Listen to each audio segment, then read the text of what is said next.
Bienvenue, belle précieuse, dans mon univers. Je suis Stéphanie Vachon, activatrice de dons et de passion. C'est avec une immense joie que je t'ouvre la porte de mon monde énergétique et invisible pour que tu accèdes à tellement plus de possibilités qu'il y a à l'intérieur de toi. Es-tu prête à activer le changement pour plus de joie, de légèreté et d'énergie dans ta vie?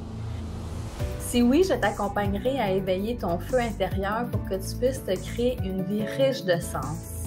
Allons-y! Ma première invitée sur le podcast, Jane Lainess, moi j'ai été charmée par son histoire. Elle est partie de Saint-Hyacinthe, vivre au Mexique, à Mérida plus particulièrement. Elle nous raconte son cheminement, là, comment elle en est venue à faire le choix de quitter le Québec. Alors, elle va vous parler de ses enjeux ici au Québec et je vous conseille fortement d'écouter jusqu'à la fin parce que les prises de conscience, les pépites d'or sur son histoire va sûrement te toucher et tu vas voir que tout est possible pour toi aussi. Alors, bonne écoute et à bientôt. Allô, allô tout le monde! Alors aujourd'hui sur le podcast, j'ai envie de te faire découvrir une femme qui a une histoire particulière, puis j'avais envie de te faire connaître parce que quand elle m'a raconté son histoire, ça m'a touchée là, droit au cœur. Et j'ai envie de te faire découvrir là, des femmes qui ont réussi à faire un 180 degrés dans leur vie pour aller expérimenter quelque chose de différent, de lâcher le fameux pilote automatique et de suivre les envies là, de leur cœur et tout. Alors, je suis très heureuse de te présenter Geneviève Lainess, qui est une experte en santé et bien-être avec le magasin en ligne Melaleuca. Et puis, juste pour te faire une petite histoire, là, comment j'ai rencontré Geneviève, eh bien, depuis que je suis entrepreneur, là, je participe dans un groupe de réseautage qui s'appelle GR International et on fait des rencontres à toutes les semaines là, pour développer nos connexions d'affaires et rencontrer là, plein de gens qui vivent la même chose que nous. Et Geneviève fait partie de mon groupe de réseautage et ça fait déjà presque 18 mois là, que je la vois toutes les semaines. Alors, sans plus tarder, là, bienvenue Geneviève à l'émission. Oui, Stéphanie, c'est gentil.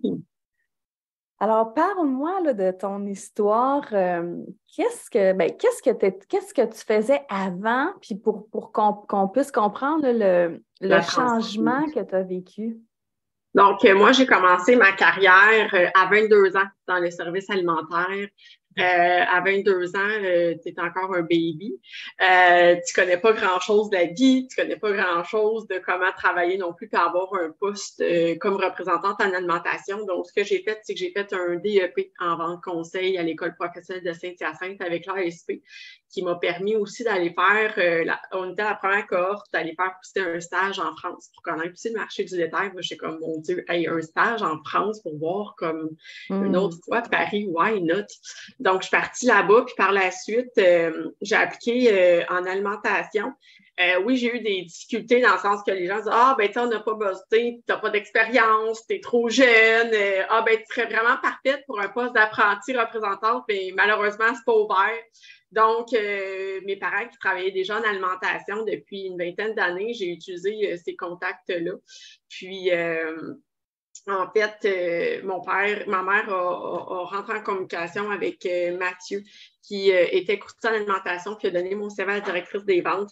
Puis j'ai commencé ma carrière le 27 avril 2006. Puis, en tant que je représentais 15 compagnies à cette époque-là, je représentais Dr. Oetker, Danone, Tabasco, Robin Hood. Puis, tu sais, j'ai connaissé, mais tu sais, juste parce que j'allais faire l'épicerie avec ma mère, mais savoir le marché alimentation, je ne connaissais pas. Donc, j'ai fait ce travail-là durant 12 ans. J'ai gravé tous les échelons. J'ai occupé des comptes majeurs, ce qui veut dire des comptes chaînes d'attribution, des comptes nationaux, tout ce qui était aussi. Puis, j'ai fini par me spécialiser dans tout ce qui était aussi le secteur santé du Québec. Parce que moi, je me suis dit, les gens au Québec, puis l'avenir, où est-ce qu'on va toujours manger 3 repas par jour, c'est des résidences pour personnes âgées. les écoles, puis les hôpitaux. Fait que je me suis vraiment spécialisée dans cette gamme-là de gens spécifiquement parce qu'ils ont vraiment des critères aussi alimentaires très spécifiques. Donc, je suis devenue une experte dans ça aussi. Puis, au fil du temps, bien, finalement, j'ai perdu mes emplois aussi. Donc, en octobre 2019, j'ai perdu mon emploi en tant que directrice du secteur santé du Québec avec un courtier en alimentation, où est-ce que je suis tombée en fait sur le chômage. Puis à travers cette année-là, en 2019, ça a été une année quand même de transition, beaucoup pour moi, d'apprentissage, parce que j'ai commencé à faire l'éducation de Landmark Worldwide, qui est une éducation en croissance, développement personnel, qui est en coaching. Donc, j'ai fait mon forum, j'ai fait mon cours avancé, j'ai fait les cours en communication. Donc, toutes les barrières que j'avais, que je me suis créées, le personnage que je m'avais créé, les histoires que je m'avais racontées sur moi-même, qui pour moi, ça me créait la Geneviève représentante alimentation, bien, ça a tout tombé aussi. Puis Landmark, les coachings que tu reçois, bien, c'est des gens qui te voient comme leader, mais que toi-même, tu as de la misère aussi à te voir comme leader. Fait que ça a été quand même confrontant de mettre ce chapeau-là, puis de l'afficher, puis de vraiment l'honorer, ce leadership-là aussi.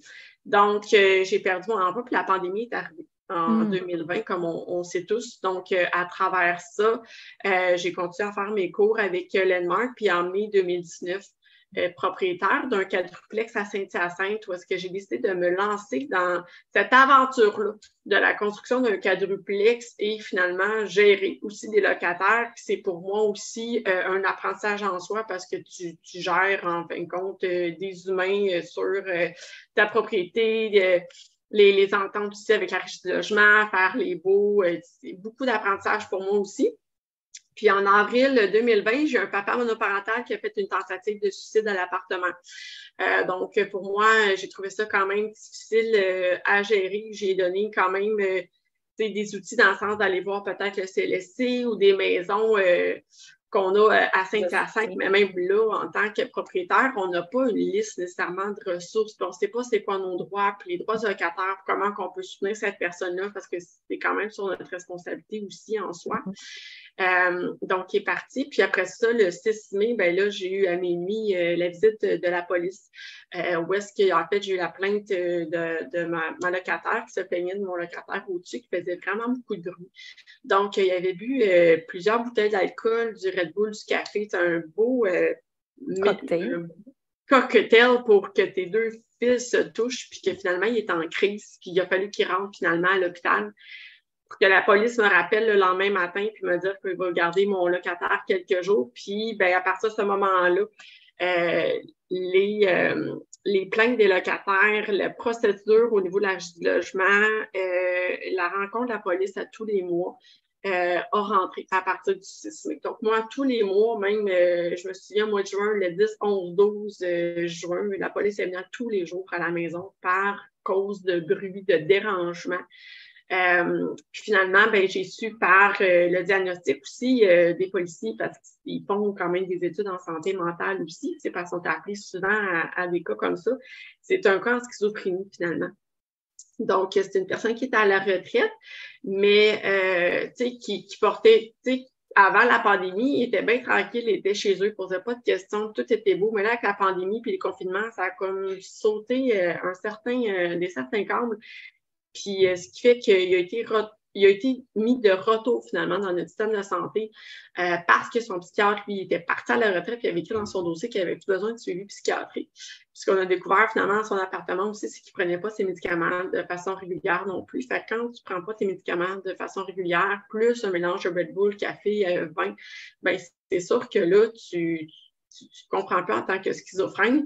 Puis, fait que ouais, j'ai commencé à faire, fait que ça m'a aussi donné quand même un trauma de vivre vraiment tous les mois, une pression de faire, bon, ben, je savais qu'entre le 26 et le 1er de chaque mois, j'étais pour avoir une descente de police à l'appartement parce que c'était maintenant l'entente avec les hôpitaux qui devaient se rendre à l'hôpital pour faire un suivi psychiatrique, un suivi d'hébergement, un suivi de médicaments. Mais c'est sûr qu'il n'allait pas lui-même. Fait que c'est l'hôpital qui appelle la police pour le faire sortir de l'appartement. Puis c'est l'ambulance qui l'a amené à l'hôpital pendant 3-4 jours, dépendant de son état de santé à ce moment-là. Fait que c'était toujours une surprise. Moi, là, ce qui m'intéresse, là, c'est quand dans ta tête là, qu'il y a eu ton fameux déclic là, de changer de vie, de t'en aller, Moi, je veux savoir là, qu'est-ce qui s'est passé entre la Geneviève d'avant et la Geneviève d'aujourd'hui, là, qui t'a fait amener à tout vendre, à déménager, aller vivre au Mexique. C'était quoi qui est ta réflexion pour ça? Le 25 février, je me suis réinscrite à mon forum de Landmark, je l'ai révisé. Puis c'est là, pour moi-même, ma vie, je me suis créé la possibilité d'être joie et liberté, ce que j'avais plus du tout. Moi, pour moi, je trouvais que mon bloc était une prison dorée. Mm. Fait que, à partir de là, j'ai appelé mon bébé frère, François-Xavier, puis je dis, Félix, je pense que je vais vendre mon appartement, ma bâtisse, puis je vais m'en aller avec mes valets, tu sais. Fait comme, ben moi, fille, là, sœur, si t'es heureuse, je suis all in avec ça. Mais je dis, tu sais, je suis marraine de Thomas, tu vois, non, avec la technologie, il n'y a pas trop avec ça. C'est parfait. J'en parle à mes parents, puis mes parents font comme, avec l'immobilier en ce moment, j'allais vendre ton immeuble, c'est peut-être pas le best, mais si tu veux ailleurs, puis tout ça, nous autres, on a toujours su que tu étais une grande voyageuse, comme, why not? Parfait, je suis fort de 3 membres de ma famille sur 4. J'appelle Vincent, je dis Vincent, écoute, je dis, je viens de faire mon forum, je vais me créer la possibilité d'être joie et liberté, je suis pas heureuse avec mon bloc. Moi, gérer des locataires, pour moi, c'est pour vrai, c'est pas ma zone de génie, je déteste ça avec passion. Il dit, tu peux pas le vendre, mais je vais faire une affaire avec toi, par exemple. Parce que mon frère, c'est un agent immobilier, puis il a 160 portes, fait que gérer les locataires, il faut juste pas faire. Il dit, moi, je vais gérer tes locataires, puis toi, comme, va vivre où c'est que tu veux, on s'en fout. Fait que j'ai, nice! Puis à partir de là, j'ai fait comme, OK, tout s'enclenche. Fait que j'ai fait comme, why not? C'est du matériel. J'ai comme eu aussi cette décision, j'ai fait, c'est une bâtisse. C'est un appartement. Si je veux revenir au Québec, je vais dormir comme chez mes frères ou chez mes parents ou à l'hôtel. Mais c'est le temps de vivre ma vie. Puis ce qui m'avait motivé aussi, c'est que depuis la pandémie, il y avait beaucoup de gens sur Facebook que tu voyais, je déménage en Floride, je déménage au Mexique, je déménage en Thaïlande. OK, mais pourquoi moi, Geneviève de Saint-Hyacinthe, je ne pourrais pas m'en aller? Comme, c'est pas parce que au Québec que tu es obligé de mourir au Québec. Fait que je vais être comme, ouais, vraiment. Fait que de par mes coachings, de par être vraiment ma possibilité de joie et liberté, ben c'est sûr que ma retombée, c'est d'avoir le courage de tout mettre ça en place, de partager ma possibilité, parce que les gens étaient comme, Baba, t'es sûr que tu veux faire ça? Tu sais, c'est comme, là, je rentrais dans un mode de leur peur à eux tombait sur moi, puis j'étais comme, non, mais ça, c'est ta vie, c'est ta business, t'as pas fait le chemin que j'ai fait. Gère tes peurs. Si moi, mes parents et mes frères me supportent, pour vrai, il n'y a rien qui peut m'arrêter. J'ai comme le bac de ma famille, mais je n'avais pas le bac de mes amis. Mes amis n'étaient pas là dans leur espace. Puis, tu vois, j'ai bougé. Puis, pourquoi que tu accordais autant d'importance à avoir l'approbation des autres au lieu d'avoir juste ton approbation à toi? Parce que je partais, mais la responsabilité de mon blog vient quand même à mes parents et mes frères. Fait que je ne pouvais pas partir dans l'indifférence. Oui, je m'en vais, puis tout est beau, parce qu'il fallait que je mette en place que, là, mon testament, je l'ai fait de façon différente. Maintenant, mon frère s'occupe de mes locataires. Mes papiers, c'est maintenant ma marque qui gère aussi. Fait qu'il fallait que je crée équipe quand même avec les gens de ma famille aussi, faire sûr que si je pars au Québec, tout est stable, puis tout continue de fonctionner aussi, parce que sinon, ça ne pourrait pas fonctionner. Là, tout est à distance, tu sais. Fait qu'il fallait que je m'assure que j'avais leur accord, j'avais leur bac de me supporter dans si j'ai des demandes à faire pour mes banques, pour peu importe, ils étaient là pour m'aider, parce que je ne prendrais pas l'avion à chaque fois pour descendre au Québec pour régler un problème non plus. Fait que je devais aussi avoir leur bac à ce niveau, de par la responsabilité d'avoir un bloc finalement aussi à ce niveau-là, puis tout ce qui est les papiers gouvernementaux, peu importe aussi, que je puisse avoir une adresse. C'était quoi ta plus grande peur, là, tu sais, entre le moment que tu as choisi là, d'aller vivre au Mexique, puis le jour que tu es vraiment parti pour vrai, là, ça a été quoi ta plus grande peur ou ton plus grand frein là, qui t'a ralenti dans ton processus? Ma plus grosse déception, en fait, ça a été mon refus aux États-Unis, parce que moi, je partais aux États-Unis. Moi, dans le fond, j'avais fait aussi, je m'en allais en Floride développer gérant international. Puis finalement, ce revenu-là m'a été coupé bien sur le pied aussi, ça ne fonctionnait plus. Puis je m'en allais travailler pour un ébéniste qui fait des comptoirs pour les grands hôtels ou pour, mettons, tu es une boulangerie, tu veux comme faire les comptoirs. Fait que je m'en allais développer ça. Puis le 12 mai, je m'en vais, la voiture pleine, prête à déménager, l'appartement trouvé, all-in. T'arrives aux douanes, les douaniers font ben non, you know pass, parce que à cause de la conversation du vaccin. Fait que moi, cette blessure-là, du rejet de l'injustice, puis qu'un pays me refuse, moi, quand je suis comme full clean, puis Ouais, que c'est comme t'es moi, je veux prête, juste là. aider. Hey, ça a été une humiliation, Stéphanie, là. Tu sais, tu fais comme sport, puis là, t'appelles ta mère en bref avec lui, mais les États-Unis me refusent. J'ai appelé Nick Stott, mon coach fait comme là, il y a quelque chose qui marche pas. La vie me ferme les portes là-dessus, vraiment. Fait que quand je revenais à la maison, c'était un jeudi, j'ai été détruite. Puis l'humiliation, t'as vidé ta voiture, que tous tes voisins te regardent. Ils ont vu pacter ta voiture, que tu s'en vas en Floride. Là, 4 heures plus tard, tu redépactes ta voiture et tu Oh. redéfais tes valises. Tu fais, oh my God! Fait que toute cette fin de semaine-là, j'ai vraiment été dans l'espace de hey, mais là, je m'en vais où?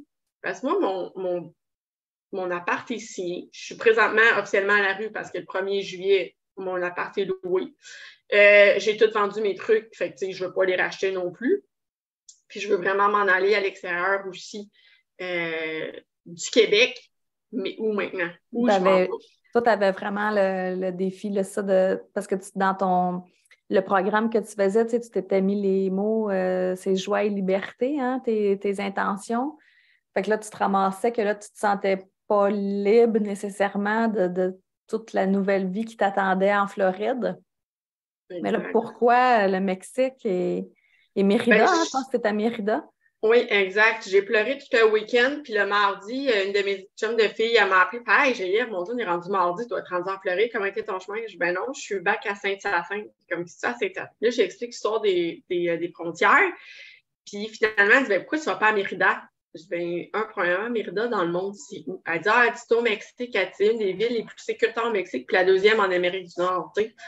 Fait que je dis, bah, tu veux que je m'en aille au Mexique? Moi, avec le cartel, tout ce qu'on entend, la fille, tout ça, elle dit, oui, mais elle dit, après moi, ça va bien aller. Puis elle dit, de toute façon, elle dit, moi, elle dit, je m'en vais à Chicxulub.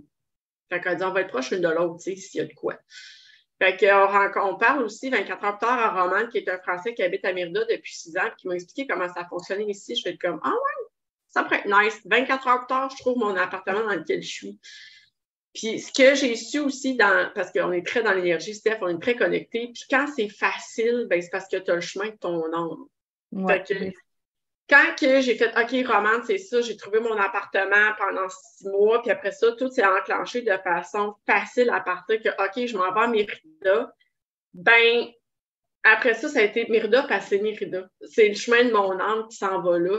Point. Puis j'ai arrêté de me poser des questions. Puis ma mère, elle fait comme OK, mais tu vas faire quoi de ta voiture? Ben, je vais la vendre. Là, c'est un processus aussi de détachement matériel. C'est fait là aussi de faire ben, je vais vendre toute ma voiture, puis je m'en vais avec 2 valises, 3 bacs. Je vais pacter le plus de vaisselle que je peux, puis parce qu'ici, tu sais, je savais pas trop l'équipement de cuisine que j'étais pour avoir, le plus de shorts possible, puis je suis vraiment partie dans un espace aussi que j'ai quand même pris la peine de calculer. Bon, ben, il y a tant qui rentre, j'ai besoin d'un appartement aussi avec, parce que tu n'en vas pas non plus dans un pays dans l'espace de ah oui, l'hiver va tout me donner parce que tu décides de partir à ton compte. Puis non, tu as des devoirs à faire au niveau de tes finances. As-tu une rentrée d'argent qui rentre? Parce que aussi, après 6 mois, si tu n'as pas été à Centre-Trudeau au Québec, ben oui, tu as le statut non-résident, mais après ça, tu es accepté dans le visa temporaire aussi du Mexique parce que tu as des critères de sélection aussi. Si tu ne rentres pas, ben là, après ça, tu n'as pas juste sortir du pays, de revenir et avoir un autre visa touristique de 6 mois. Mais il reste que tu ne peux pas dire du jour au lendemain, ah oui, je m'en vais, puis ma business, ça va rouler rendu au Mexique. Ouais, non, c'est ça. Ça marche pas de même. Fait que j'avais vraiment pris le temps de calculer mes affaires. Oui, c'est ça. Tu avais un travail de préparation à faire, autant financier que matériel, là, parce que comme tu dis, de laisser aller la voiture, les meubles, tout, là, même les vêtements. Je me souviens d'avoir vu une fois, tu as fait comme une vente de garage dans ton appart. Tout était à vendre, les bibelots et tout, là. Puis là, quand tu as embarqué dans l'avion là, avec tes valises et tes bacs, comment tu te sentais? je me sentais, quand l'avion, tu sais, elle décolle, là, tu sens comme ton corps, parce qu'il décolle, mon corps s'est relâché, là, mais fois mille, de fait comme, hey Geneviève, tu crées un nouveau chapitre maintenant à partir de rien, tu t'en vas, tu sais pas dans quoi tu t'en vas, tu sais, je connaissais pas Mérida, je connaissais pas vraiment non plus le peuple mexicain dans comment ils vivent, tu sais, mon appartement, je vais aimer ça, tu sais, mon quartier, mais tu sais, j'étais vraiment à la découverte de ça va être ma nouvelle vie, point. J'ai comme, tu sais, aussi, quand j'ai fait le choix de m'en aller aussi en février, puis c'était vraiment ça, j'ai arrêté de me poser 14 millions de questions. C'est comme, qu'est-ce que je peux faire? Là, j'étais vraiment dans un déploiement de, OK, je m'en vais au Mexique, qu'est-ce qu'il faut que je mette en place pour arriver là? Puis, maintenant, j'ai vraiment saisi de vivre au moment présent, Steph, de, OK, ben là, je m'en vais. Là, j'ai Patricia vient me chercher à l'aéroport. Ça, c'est, tu sais, comme vraiment, petit peu par petit peu. Parce que j'avais quand même mis la table avant de m'en aller. Puis ça a été un grand soulagement. Un changement énergétique aussi, c'est fait. Tu sais, l'énergie au Mexique, l'énergie au Québec, la conversation de bien des trucs est deux mondes bien différents aussi. Fait que quand je suis arrivée ici, ici, ils ne sont pas stressés, les Mexicains. C'est comme une paix d'esprit. Ils sont comme tout le temps hola, buenas tardes, buenos dias. Ils sont vraiment très sociables, ils sont vraiment super gentils, puis ils veulent juste t'aider, même si tu n'as pas la langue. Fait que moi-même, je suis à la découverte de comment moi-même je peux subvenir à mes besoins pour moi-même, puis comment je peux être responsable de moi-même, parce que si je ne peux compter que sur moi-même, versus au Québec, ben, tu es un appel de faire hey, maman, viens me chercher, mon frère, tes amis, ou peu importe. Là, ici, il y a comme toi avec toi-même, tu sais. Fait que ça a été une belle découverte aussi de ma personne aussi, puis de qu'est-ce que je peux faire arriver pour moi aussi. Mais j'ai vraiment été dans l'espace de je vais y aller. Je vais y aller, je pense, puis j'ai pas de retour en arrière, puis j'ai pas de plan B non plus, puis ça va fonctionner. Puis à chaque fois que ça ne fonctionnait pas, j'ai tout le temps été quand même responsable de ta communication avec mes coachs. De faire là, là, ça ne marche pas, là, je suis en temps descendante pour voir où est-ce que j'étais inauthentique, où est-ce qu'il manquait de l'intégrité dans ma vie pour me remettre sur la traque aussi. Souvent, c'est que les gens ne s'en rendent pas compte, mais souvent, si ta vie ne fonctionne pas, c'est parce que tu es en manque d'authenticité ou tu es en manque d'intégrité dans un domaine de ta vie. Puis ça fait juste comme la vie fait juste comme te remettre d'en face. Puis des fois, d'avoir un coaching à l'extérieur, ben là, ça permet de voir ah oui, il manque d'intégrité à telle place. OK, ben qu'est-ce que je peux faire pour la remettre pour, après ça, me rouvrir un nouvel espace aussi d'énergie. Oui, mais toi, tu étais dans un mode je me responsabilise, là, dans le sens que tu n'attendais pas que quelqu'un vienne te sortir de ton trauma ou te sortir de ta vie qui ne te satisfaisait pas. Tu as vraiment pris les devants, tu as choisi d'être une leader et tu as fait les choix, en fin de compte, qui résonnaient avec toi. Puis tu l'as dit, hein, quand tout se place facilement, là, quand toutes les portes s'ouvrent et qu'il te reste juste à avancer dedans. Moi aussi, je crois là, que c'est autant des oui de ton âme. Là. Alors, toi, tu fais juste suivre et avancer un pas à fois puis t'amuser dans le processus. Oui, puis j'ai vraiment senti qu'on a des messagers autour de nous. Il faut juste les écouter. C'est comme moi, Manon, c'était ma messagère pour aller à Mérida. Ça a fait un match. Oui, tu l'as senti, la légèreté, hein, quand elle te l'a dit. Puis que, fait que, tu sais, moi, ça, la légèreté, ça reste toujours un cue important là, parce que énergétiquement, on perçoit hein, la bonne vibration. Puis moi, je le mesure par la légèreté que je ressens. Là. Oui. Puis là, ça fait déjà quelques mois que tu es là-bas. Qu'est-ce qui est différent là, dans ta vie, dans ta business? Comment ça se passe? Ça fait maintenant 6 mois qu'officiellement, depuis le 8 janvier, ça fait 6 mois. Donc, j'ai pu officiellement faire mon processus de visa temporaire. Donc, j'ai rencontré tous les critères pour être acceptée aussi. Donc, je ne l'ai pas encore parce qu'il y a eu des erreurs humaines sur ma carte, mais j'ai officiellement payé mon visa 4 ans. Donc, je suis officiellement une Mexique québécoise. Oh. Mon prochain step, c'est d'être une permanence et avoir vraiment le même statut qu'un Mexicain et avoir un passeport mexicain. Fait que ça, c'est vraiment chouette. À travers ça aussi, ma business, ça va super bien à ce niveau-là aussi. Mon prochain step, ça va être d'apprendre l'espagnol maintenant. Puis on dirait que je sais que je suis acceptée au Mexique. Bien là, je suis comme plus ouverte aussi à apprendre l'espagnol, de faire OK, bien c'est maintenant ma nouvelle maison ici. Qu'est-ce qui a changé aussi? M'habituer à la température. Parce que moi, quand je suis arrivée ici au mois de juillet, c'était juillet à août. Le Mexique, c'est chaud. 45, là, c'est plus que chaud, là. C'est très, très chaud, là. Fait que je vois comment notre corps peut, comme au Québec, -20, 45. Notre corps s'est habitué aux températures aussi. Mais au départ, c'était quand même un challenge, là. Le 46, là, puis la nuit, il faisait 33. Ça va être 2 mois intensifs. Puis, fait que ça a été un challenge pour moi au début. Mais après ça, j'ai vraiment les autres challenges que j'ai croisés. Faire mon visa, ça a été un challenge là, quand même. Il faut que j'aille de la traduction avec moi là, parce que ça parle espagnol ici. C'est parce que mon challenge ici à Mérida, même au Yucatan, c'est que les gens parlent espagnol et maya. Oh, Ils ne parlent même pas anglais ou français. Fait que, puis même les jeunes de mon âge, là, s'ils parlent anglais, c'est parce qu'ils travaillent en restauration ou en hôtellerie avec l'espace des touristes. Parce que sinon, ici, c'est espagnol à 100% aussi. Fait que c'est ce qui fait aussi que j'aime bien Google Translate, Steph, parce que même les oui. taxis aussi, ça passe. Des fois, ils disent « Ah non, je parle même pas espagnol, je parle maya. » C'est comme, il n'y aura pas possibilité Ça d'avoir une n'existe pas sur conversation. Google Translate, Maya. Hein? Non, pas encore. Fait que mes gros défis ici, c'est la langue parce que les gens veulent vraiment nous parler, tu sais. Parce qu'ils voient que, tu sais, je suis une Québécoise, ils prennent pour une Française ou peu importe, mais j'ai pas la langue. Fait que, tu sais, j'ai pas. Fait que ça, c'est mon gros défi. Mais je te dirais qu'au début, c'était vraiment la température. 46, là, l'été, je trouvais ça vraiment chaud. Mais après ça, je me suis dit, ah non, j'aime vraiment ça, la chaleur. Je suis bien ici. Je ne m'ennuie pas de la neige au Québec, du tout. Puis du -20, vous savez. L'autre défi que j'ai vu aussi, c'est vraiment me recréer une nouvelle routine aussi. Parce que là, tu es au Mexique. Pour moi, être un entrepreneur, c'est un défi à chaque jour aussi. J'ai été 12 ans en service alimentaire comme une petite machine. Tu fais du 8 à 4, tu fais tes rapports. Fait que je suis encore mindée à 8 heures le matin, j'ouvre mon laptop. Ouais, mais tu es entrepreneur. Là. Tu peux commencer à 11 heures le matin si tu veux, puis il n'y a personne qui va te chicaner. Fait que j'ai encore cette espèce de petite machine-là à dégainer. La structure d'un employé là, avec des horaires fixes. Là. Je l'ai à côté encore. Puis je suis entrepreneur. Fait que ça, c'est mon plus gros défi, je te dirais, c'est de prendre du temps pour moi, puis de casser mes horaires, puis de casser mon 8 à 4 que j'ai été très mindée à ça. Là, qu'est-ce qui me vient? Mettons là, que quelqu'un écoute le podcast aujourd'hui puis que la personne aimerait faire un grand saut, que ce soit de se lancer en affaires, de déménager de pays ou des fois, c'est juste quitter une relation. Là, chaque gros choix de vie qu'on a à faire demande du courage hein, et une foi en la vie, en l'univers nous supporte là-dedans.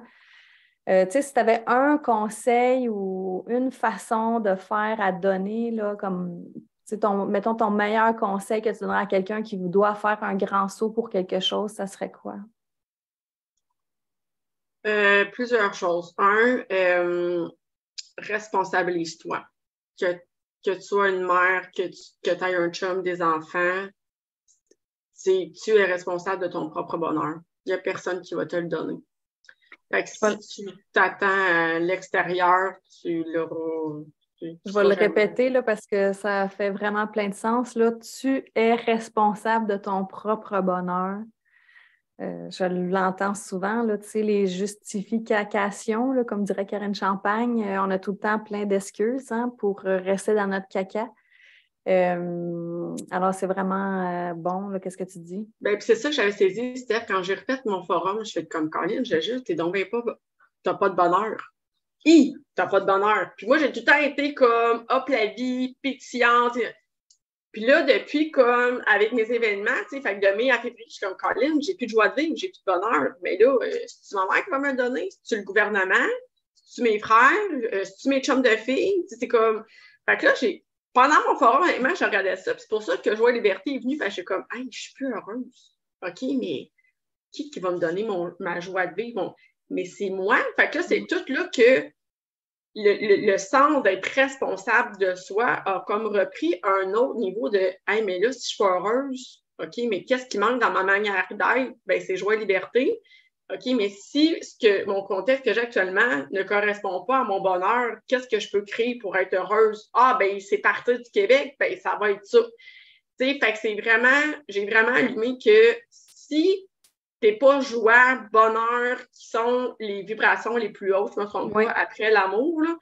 Que ça soit dans l'emploi, dans une relation, dans un contexte, en tout cas, prends tes responsabilités, puis comme pars de là, parce que la vie va t'amener d'autres choses, puis écoute, mon processus, il n'y a rien qui a été facile, là. Ça a été des montagnes russes, là-dessus, il y a eu des grosses roches, des petites roches, j'en ai pleuré, j'ai mangé mes émotions, j'ai pleuré, mais oui, il faut vraiment faire confiance au processus et à la vie, puis en même temps, ce que j'ai saisi de la vie aussi, c'est que la vie te met ça sur ton chemin parce que tu as une blessure de tes anciennes vies à guérir et c'est parce que tu es capable de passer au travers de cette situation-là et qu'est-ce que tu apprends de cette expérience-là pour t'ouvrir d'autres choses après aussi. Mm-hmm. Fait que moi, dans le fond, ce trauma-là, m'a fait saisir que dans d'autres vies, on a eu l'inverse. C'est moi qui ai fait du tort à mon locataire. Puis dans cette vie-ci, c'est lui qui m'en a fait pour qu'on puisse être un match puis que je puisse me développer l'empathie, la compassion, puis être aujourd'hui au Mexique finalement. Parce que sans ce trauma-là, je ne serais jamais partie du Québec non plus. Puis je devais venir vivre au Mexique pour faire le What's Next à mon âme aussi. Mais ce que Landmark m'a vraiment apporté, c'est vraiment responsabilité. On est responsable. Puis c'est sûr qu'en tant qu'être humain, on a toujours le choix qu'on se lève le matin. T'es soit une victime, t'es soit une survie dans le contexte que tu vis, puis ça, c'est ton choix, là. Mais tu as le choix de faire non, je prends le taureau par l'école, comme on dit, de faire non, je vais aller chercher du coaching, je vais appeler ma chum de fille, puis tu sais, je suis comme, je vais mettre de l'avant mes rêves à moi, puis ça va fonctionner. Puis j'ai eu beaucoup de questions sur t'as jamais eu de doute? Non, parce que ce processus-là m'a amené aussi, Stéphanie, c'est un amour inconditionnel de ma personne, de soi. Ouais. Fait que quand tu t'aimes d'un amour inconditionnel, après ça, c'est pas que tu es égoïste envers la famille et tes amis, c'est qu'après ça, tu es capable de montrer l'exemple à ton entourage que la journée que tu vas t'aimer de façon inconditionnelle, après ça, ça va faire un match avec d'autres choses aussi. Puis ta vie va faut que tu suives aussi ta propre voie aussi. Puis ça va faire son chemin, puis ça va juste émerveiller d'autres choses que tu ne voyais pas avant non plus. Fait que c'est vraiment un processus, mais tout ça, je te fais responsabiliser. Quand tu n'as pas de bonheur, pose-toi des questions. Tu as toujours le choix. Tu es soit une victime ou tu es dans un leader. Si tu es entrepreneur, honnêtement, aie un sac de survie. Le sac de survie, c'est quoi? C'est que tu as 3 personnes que si ça va pas bien, puis que tu as de la peine ou peu importe, tu t'es cassé un ongle, mettons, puis là, ça va pas bien dans ta business, c'est les 3 personnes ressources que tu appelles n'importe quand dans ta journée. Puis si la première personne ne répond pas, tu en as une deuxième, puis une troisième, jusqu'à temps que quelqu'un t'appelle pour te libérer de ton caca que tu as en ce moment à vivre, parce que souvent, en tant qu'entrepreneur, on n'a pas les mêmes conversations qu'avec des employés, la même réalité non plus. Fait que crée-toi aussi autour de toi, si tu es entrepreneur, un espèce de sac de survie de 3 personnes. Hey, si je suis dans le trouble, je ne vais pas bien, j'ai besoin d'une lumière sur quelque chose, je peux t'appeler n'importe quand. Si je ne réponds pas, c'est la deuxième, troisième. Fait que ça, c'est vraiment pratique aussi à avoir. Ouais. Mais ce que j'ai saisi avec le contexte aussi, c'est vraiment la base aussi, c'est être responsable de soi. Il n'y a personne d'autre qui peut te donner la vie, parce que c'est ça que j'ai saisi avec mon processus, Stéphanie, c'est qu'on a toute une mission sur la planète, puis il n'y a pas personne d'autre qui va te la donner.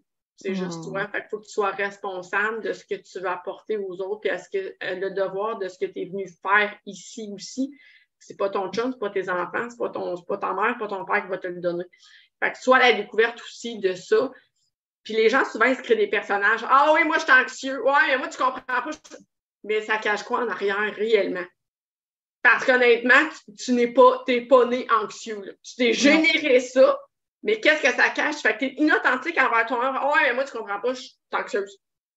Ouais, mais t'es pas anxieuse, tu as généré ça. Fait que c'est quoi? Tu veux faire une victime, tu vas être encore là sur lui, tu fais vraiment pitié, ou tu vas aller chercher un psychologue, une thérapeute, tu vas faire la forme de la mort, tu vas faire les soins d'énergie pour comme te ressaisir à ça. Fait que, mais encore là, c'est quoi ton discours envers toi-même? Parce que si tu te nais anxieuse, l'histoire que tu te crées aussi, c'est t'es pas assez. Mais c'est-tu vraiment vrai que t'es pas assez? Absolument pas. Fait que même ton vocabulaire va générer l'histoire que tu t'écris quand tu étais jeune. Moi, je suis pas assez aimée. Je suis pas assez intelligente. Moi, je suis pas normale. Moi, je suis pas assez. Fait que ton vocabulaire va justifier que tu n'es pas assez dans tout ce que tu fais. Ouais, puis le cerveau, lui, il capte tout ce que tu penses et il va le créer. Moi, je dis toujours que l'univers, c'est une grosse photocopieuse qui fait juste t'envoyer en multiplier qu'est-ce que tu penses.